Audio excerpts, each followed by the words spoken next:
Hi everyone, I would like to welcome you all. So दोस्तों, फिलहाल आप लोग मेरी स्क्रीन पर देख रहे हो कि इस वीडियो में हम लोग बात करने वाले हैं इन्फोसिस के बारे में। दोस्तों, जैसा कि आप लोग जानते हो, ये एक लार्ज कैप स्टॉक और लेस रिस्क की स्टॉक है।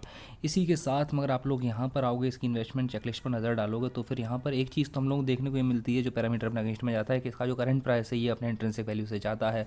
बट इस स्टॉक के जो आरओई है बैंक निफ्टी रेट से बेटर है, डिविडेंड भी अच्छे देता है और ये अभी तक वो अबाउट जोन में नहीं है, इसमें कोई रेड फ्लैग भी नहीं है।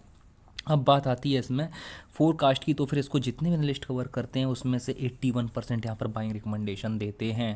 दोस्तों, अगर हम लोग इन्फोसिस में प्राइस परफॉर्मेंस की बात करेंगे तो फिर इसने पिछले 3 साल में तो इसने एक्सीलेंट रिटर्न्स दिए हैं अराउंड 134% के।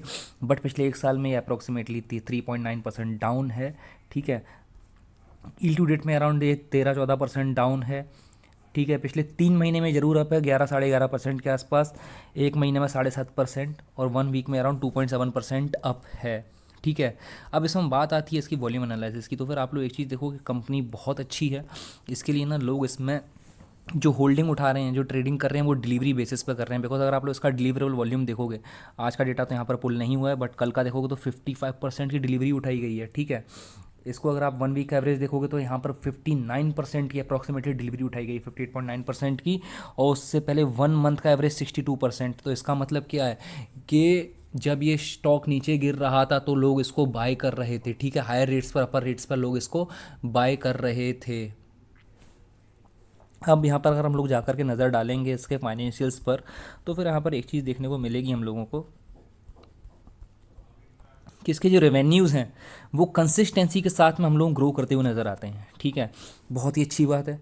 नेट प्रॉफिट में भी कंसिस्टेंसी के साथ में हम लोग ग्रोथ नज़र आता है।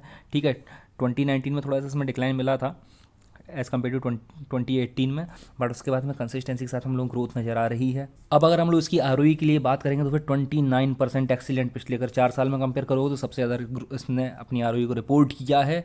ठीक है, सो एक्सीलेंट, फैबुलस। इसके बाद में अगर हम लोग इसका डेट इक्विटी देखेंगे तो फिर डेट फ्री कंपनी है, जीरो इसका डेट इक्विटी रेशियो है। इसकी शेयर होल्डिंग अगर आप पैटर्न देखोगे जाकर के तो फिर इसमें जो शेयर होल्डर्स इसमें जो प्रमोटर्स की शेयर होल्डिंग है, ठीक है, वो पिछले एक साल में इंक्रीज़ हुई है। एफ की होल्डिंग्स जा करके देखोगे तो इसमें एफ ने भी अपना स्टेक बढ़ाया है पिछले एक साल में। और डी का डेटा जा करके देखोगे तो फिर डी ने अपना स्टेक ऑलमोस्ट डबल कर दिया है। ये देखिए, अगर हम लोग यहाँ पर जाकर पब्लिक की होल्डिंग्स देखेंगे तो फिर पब्लिक के पास में जो पहले कितने स्टॉक्स हुआ करते थे, लास्ट ईयर हुआ करते थे अराउंड 37.4%, अब पब्लिक के हाथ में रह गए 15.86%। So guys, now let's move to the chart.